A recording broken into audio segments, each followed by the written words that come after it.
Thank you for coming back out, or back inside rather, on such a beautiful spring day in Charlottesville. It's tempting to be outside. I want to talk tonight about acceptance. And acceptance both is a path to freedom, but also is an antidote for aversion. If you were here last week, Pat spoke of aversion as one of the hindrances. And I want to speak about acceptance as an antidote to aversion.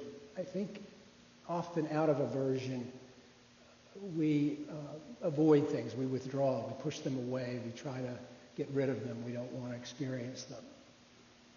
So I'm thinking about avoidance as a reaction to our aversions, to those things that we find unacceptable. And the problem with avoidance is that it keeps us from experiencing life as it is. It keeps us from looking at or experiencing the sorrows. It tends to want us to just look at the joys of life, not the sorrows. And it's really the opposite. Avoidance is really the opposite of acceptance. We all suffer both physical and emotional pain of various degrees. It can be debilitating, often is debilitating. The physical forms of pain are any of the illnesses, the aches and pains we get, serious illness. But the forms of psychological pain that we experience includes difficult emotions, difficult thoughts, unpleasant memories, traumatic memories many of us experience, unwanted urges or sensations, unacceptable feelings or impulses, petty jealousies, racism, all the isms, all the range of difficult or unacceptable emotions that we might experience. And when we have these experiences or emotions, we cling to them, we worry about them, we fret about them. In other words, we suffer. We suffer because these feelings and emotions weigh heavily upon us. And very often our response is to get rid of them. We want to push them away, we want to deny them, we want to cover them up with compulsive behavior, perhaps with alcohol or drugs. We want to run away from them, do any number of things to avoid feeling these things or experiencing these things that we find so unpleasant. The flip side is that we also are capable of enormous compassion as humans, deep courage, remarkable ability to keep on going even under the most desperate circumstances, knowing that we can be hurt, we still love others, knowing that we will die, we still care about our future, we still care about those in our life. And despite all adversity, we can be present and alive and open to all that life hands us. So it's really a mixture of both those things which we avoid and these amazing capacities that we have as humans.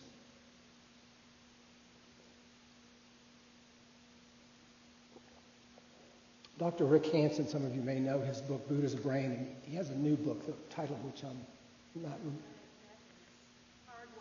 Hardwiring Happiness. Thank you, Jackie. And he talks about how we evolve to avoid that which is painful or aversive or negative. And what he says is that our minds are like Velcro for the negative. It really sticks. And Teflon for the positive. And the notion there is that humans evolved that way. We're sort of hardwired to have that Velcro for the negative and Teflon for the positive. The idea being that if there's a false positive, if I'm walking around on the savannah and I think there's a saber-toothed tiger and there isn't one, I may become anxious, but it's not fatal. It's not going to be dangerous. But if I'm walking out on the savannah and think there is no tiger, this is a false negative, and in fact there is one, then I'm done, and my genes are no longer in the gene pool. So over the history of mankind, we evolved with this bias toward the false positive and to be inclined to see trouble where there isn't any, to see danger where there isn't any, to see adversity where there may not be. And we ruminate about these things, we worry about them, and often we anticipate danger when there is none. We just imagine all kinds of scenarios which can be pretty debilitating. Now, it's one thing to avoid that which is physically dangerous or threatening to us. Obviously, we want to do that. That's just part of our survival. But those things which are psychologically or emotionally threatening to us, we also go to great lengths to avoid. And they rarely are dangerous. They rarely are fatal. They may cause us great suffering, but they rarely are going to cost us our lives. Some of you know I retired at the end of the year after 42 years as a clinical psychologist, and I can say that one generality I can say about my practice over the years is that the avoidance of painful emotions or experiences was one of the primary causes of psychological suffering that people would bring into my office. They would come in with tremendous denial, avoidance, pushing things away, not wanting to look at things, avoiding things. And probably the simplest example of this would be someone who presents with a phobia, a specific phobia, let's say enclosed spaces. Because what we know is that if I fear enclosed spaces and I don't get on an elevator, in that moment I experience relief because I'm not doing that which frightens me. But over time, it just causes that fear to strengthen, because whenever we avoid something, the object of that avoidance just gets stronger and stronger and stronger. The result being is that our world can begin to shrink because we have fewer things that we feel safe doing and venturing out and doing.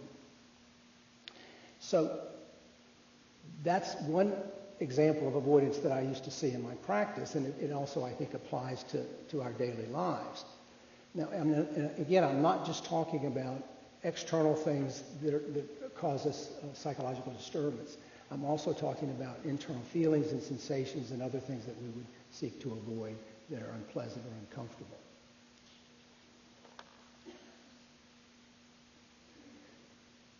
There are a number of schools of thought about how to deal with these kinds of things, but what we do know from lots and lots of research is that the only really effective treatment for most of these things which we avoid is to face the fear, to face the feeling, to face the experience. It's really a matter of being able to look at those things which cause us great fear, great worry, great concern. The adage that we often use when we're talking about emotional disorders is, if you're not willing to have it, you will have it. If you're not willing to have that experience, then chances are you're going to have it. If you're not willing to feel anxious in that situation, then you're going to have the anxiety. And so the change that we talk about is really about a willingness or the courage to have it, whatever it is, whatever that aversion is, whatever that thing that we're avoiding is. Can we bring the courage and the willingness to have it? Now, the Buddha figured this out 2,500 years ago. I mean, he was probably an amazing psychologist for his time and for all time in terms of his insights about this. He said that transformation occurs when suffering is known. When suffering is known, when we can look it in the eye, when suffering is something that we can familiarize ourselves with. In other words, when we accept and face our pain, our aversions, when we can lean into it, when we can embrace it, that's when we find freedom. Freedom comes from looking in those dark spaces. Freedom comes from facing those kinds of things that we don't want to face. We often hear Pat talk about the 5 daily recollections. I won't go over them, but if you recall, they have to do with things like growing old and illness and death and losing everything we love and care about.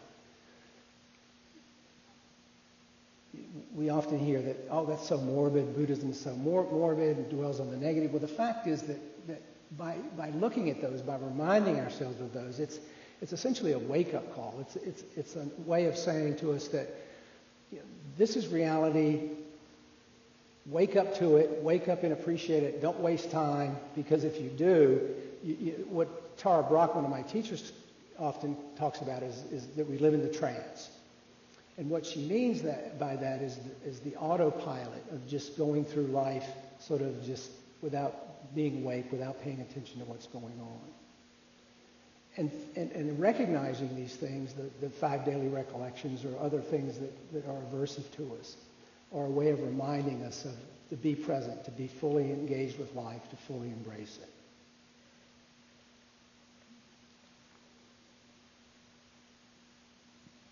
So, as I said a moment ago, the Dharma teaches us really to shine a light into those corners of our experience that we would prefer not to look at. I mean, that's one of the really powerful messages, I think, out of the teachings. Carl Jung, who is the well-known Swiss psychoanalyst, talked about the shadow self. It's probably a term we've all heard used. And what he meant by that was sort of the dark side of our personalities. The dark because it tends to contain sort of the primitive, unattractive, negative, socially unacceptable parts of ourselves.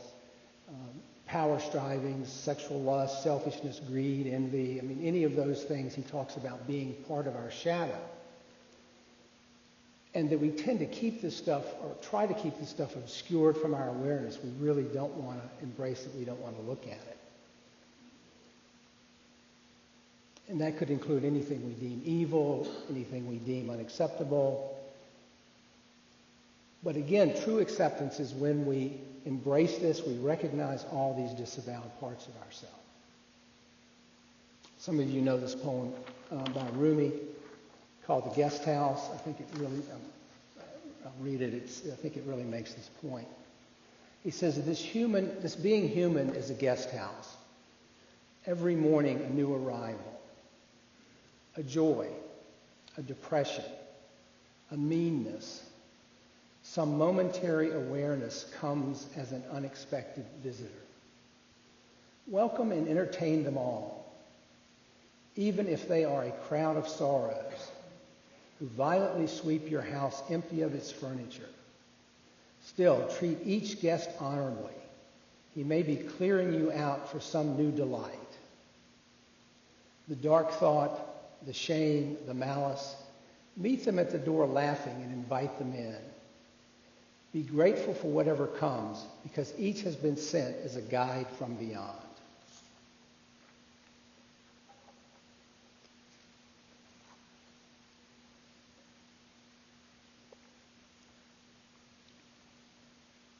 Pema Chodron, who you may be familiar with, has a number of books, but one of the titles that I really like of one of her books is The Places That Scare You. And the book really focuses on this topic that we're talking about tonight. I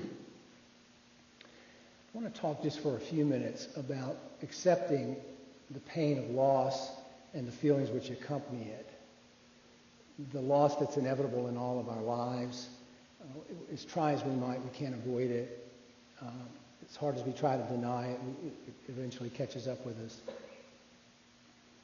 In the past 5 years, I lost my father, 2 of my oldest and best male friends, my oldest and dearest female friend, and 5 months ago, my beloved dog who died young and unexpectedly. And in each of those cases, of each of those losses, my initial inclination was to push away my sadness, to my confusion, my hurt, my sorrow, just to shut down. I didn't want to feel it. I didn't want to have to face it. And the weight of it, especially as these losses accumulated, I really felt as though it was going to crush me. It just felt like more sorrow than I could bear.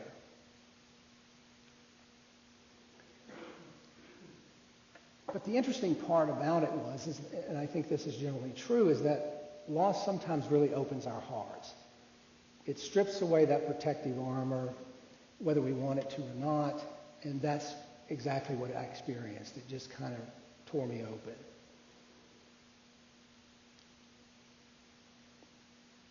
And as I then was really forced to experience or be open to the experience of loss, to lean into it rather than trying to avoid it, and really just relax into it a little bit. I experienced a lightening of the load of it. The weight of it didn't feel any longer like it was going to sink me.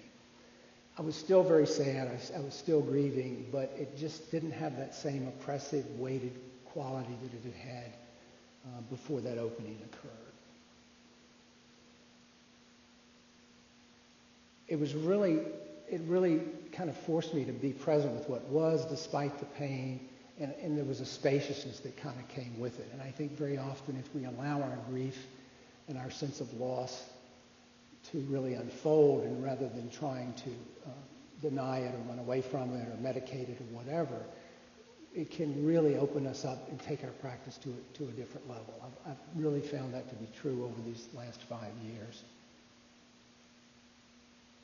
So I guess the lesson for me coming out of that was that if we face that which we want to turn away from, and face it with compassion and without judgment, that's really an opening to freedom. That's really a way that we can begin to find freedom in accepting the pain of our losses as we encounter them. I shifted in the course of that, and when I reflected back on it, from sort of a very judgmental and self-critical stance to a much more compassionate, self-compassionate and accepting stance. And I think that was also a product of just the opening, the way that the grief had sort of just opened me up, because it allowed me, again, that spaciousness. And within that spaciousness, I could feel less judgmental about my struggles. Lao Tzu from the Tao says, "Life is a series of natural and spontaneous changes. Don't resist them. That only creates sorrow. Let reality be reality. Let things flow naturally forward in whatever way they like."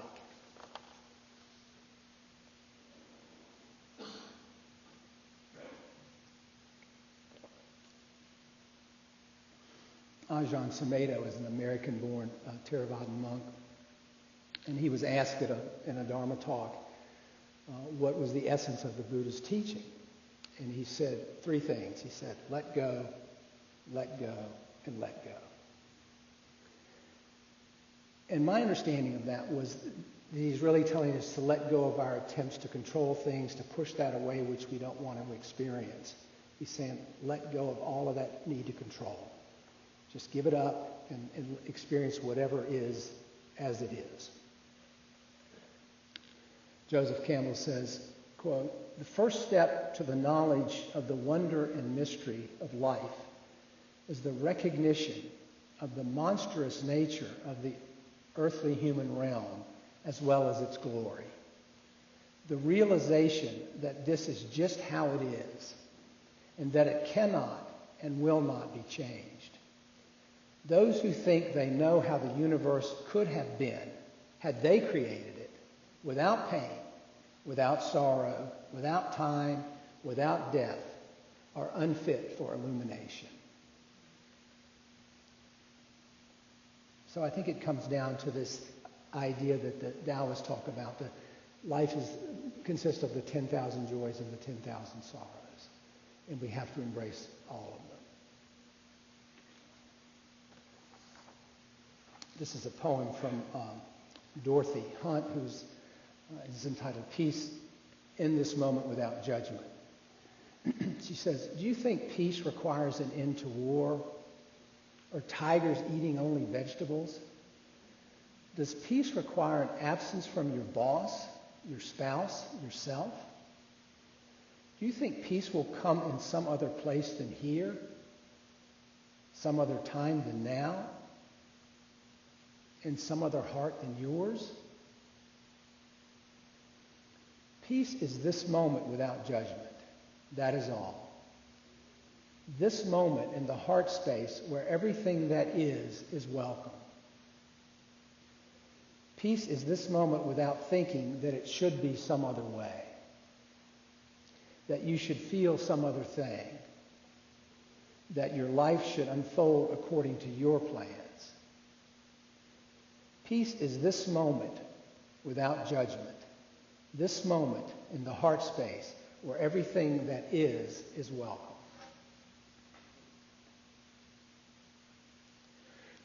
The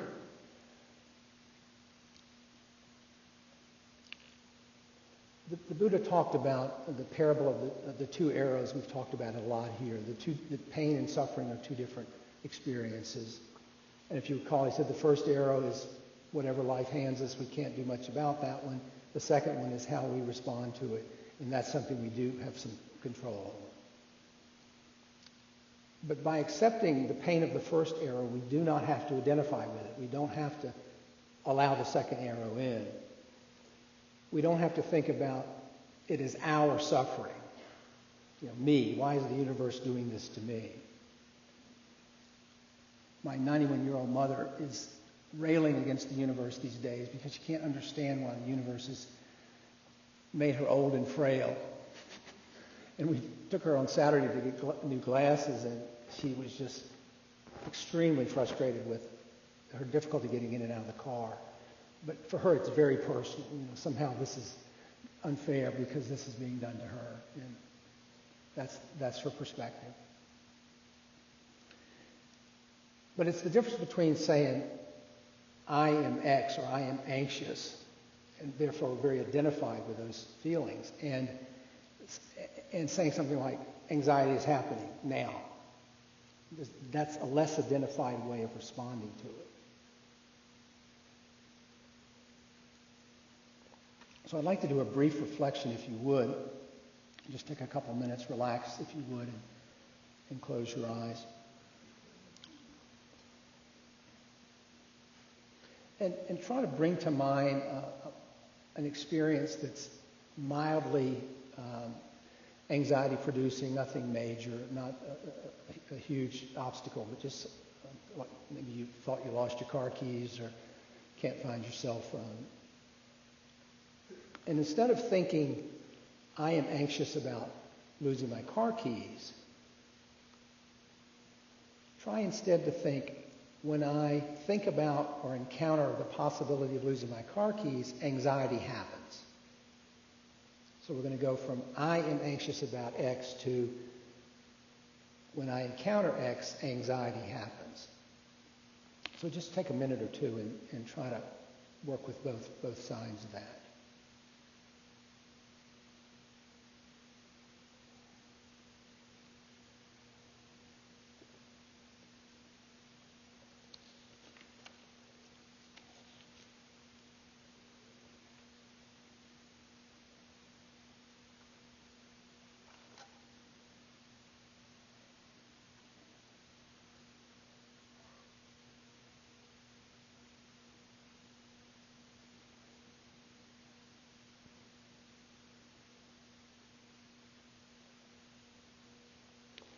Now, just check in with yourself, if you would, and see if that felt any different when you did it with a less identified way. Did it feel any lighter, any easier to accept?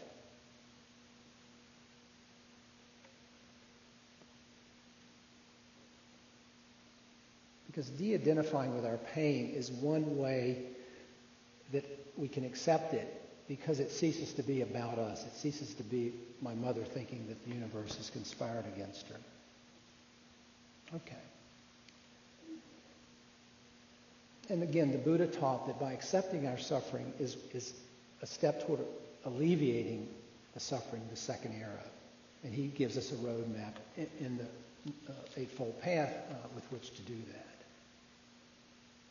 that. I think acceptance also leads to freedom because it makes us more emotionally resilient. It makes us more able to embrace all experience. Again, emotional rigidity, that contraction that we get into when we are trying to deny or avoid or push something away, it has physical implications, it has psychological implications. It's kind of the antithesis of that resilience that I mentioned. We don't waste a lot of energy avoiding things when we're more open to it. We just try to experience whatever comes down the pike, and I think that's really a definition of freedom. Some of you may have heard Jack Kornfield talk about this. He uses the mantra, and this too. So whatever comes up, he says, and this too, and this too. The simple phrase really, and I've adopted it because I find it really effective, it really just keeps us mindful to be open to whatever comes our way, and really helps us embrace whatever comes our way with equanimity, with acceptance, and with the peace and the freedom that follows with it from that acceptance. Mark Epstein, who's the psychiatrist and author and a Dharma teacher, says, acceptance, it connects us with the boundless unknown support that is intrinsic to the mind and which is the key to psychological balance.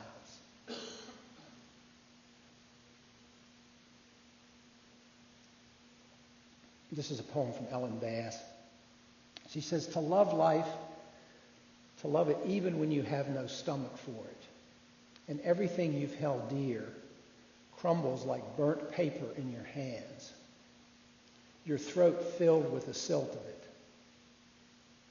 When grief sits with you, its tropical heat thickening the air, heavy as water, more fit for gills than lungs. When grief weights you like your own flesh, only more of it, and obesity of grief, you think, how can a body withstand this? Then you hold life like a face between your palms, a plain face, no charming smile, no violet eyes, and you say, yes, I will take you and I will love you again.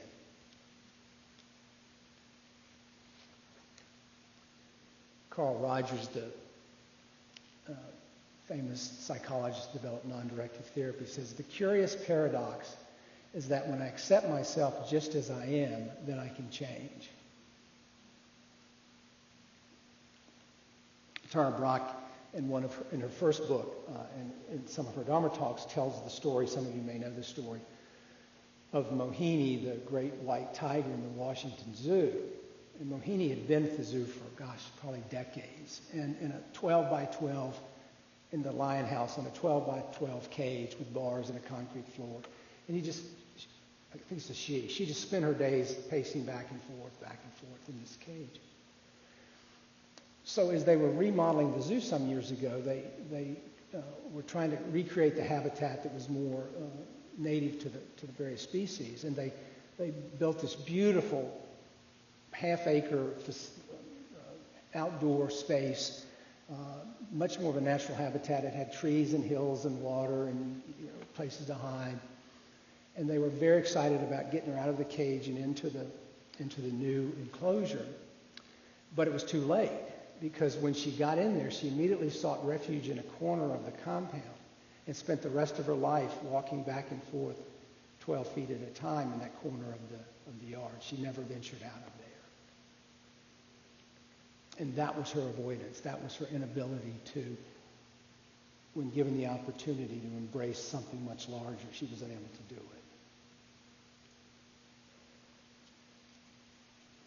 Tara Brach also talks about radical acceptance. It's the name of her first book. And she's talking about opening to the real truth of life and not staying in that trance that she talks about so often. Rick Hansen says, the acceptance is the foundation of wisdom and inner peace. And I could not agree more with that statement. So I'd like to close with an experience of true acceptance, which I observed several years ago that was really powerful for me.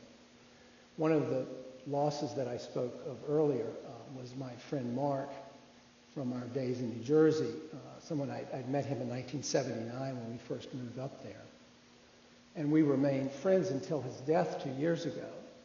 In fact, after we moved back to Virginia in 1989, we would still vacation with Mark and his family every summer at the beach. And our kids grew up together at the beach every summer. They were dear friends.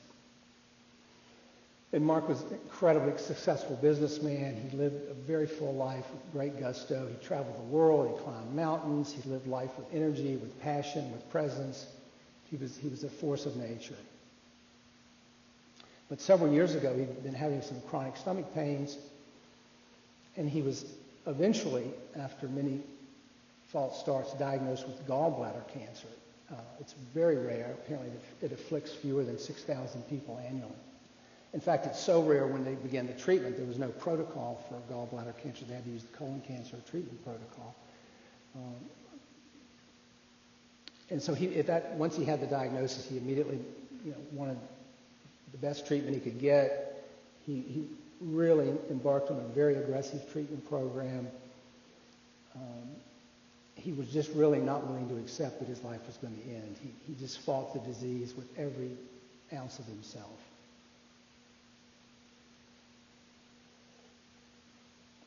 So after he was diagnosed, Kay and I began going to New Jersey every 3 or 4 weeks to spend time with Mark and his family and just to offer whatever support we could. And I was fortunate just to be able to spend hours with him talking about his life and the struggle he was having accepting his imminent death. But what was such a powerful teaching for me was that I was able to watch his transformation from fighting the inevitable to accepting it with real grace and real heart. And he relaxed once he got to that point. His sense of humor returned, which was beautiful to see because he had a wonderful sense of humor. He had this amazing ability to appreciate the gift that his life had been, to acknowledge the people that he loved and who had loved him. He just opened. When I spoke earlier of grief and opening, I mean, he was really a model for that. He just opened as he accepted this. The last time we were up there, I saw him. It was 2 days before he died. He was really a shadow of his former self. I climbed into bed with him and just told him I loved him. And he was not conscious, but I really felt like he heard me. Laura, his wife, told us that he died peacefully 2 days after we got back to Virginia, surrounded by her and their 2 boys. But he had really, the freedom that he had achieved by acceptance, by accepting his death and not fighting it and avoiding it was just remarkable. It just brought him a sense of peace that was profound to witness. It was very powerful. I miss him still, but he's alive in my heart. I think he's alive in the heart of those who loved him. I see him in his 2 boys and his granddaughter Claire, who was born after he died. And I was just very blessed to have him as a friend for 33 years, and I'm a better person for having known him. So I'd like to close with a poem from one of my favorite poets, from Mary Oliver, from her recent book, 1,000 Mornings, and it's called I Go Down to the Shore. I go down to the shore in the morning, and depending on the hour, the waves are rolling in or moving out. And I say, oh, I am miserable. What should I do? And the sea says in its lovely voice, excuse me, I have work to do. So thank you. May we all hold our pain and sorrow with compassion. Thank you for your time.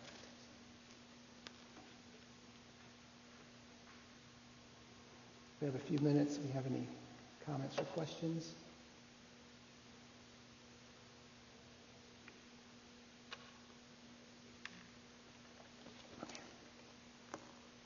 Thank you. See you next week.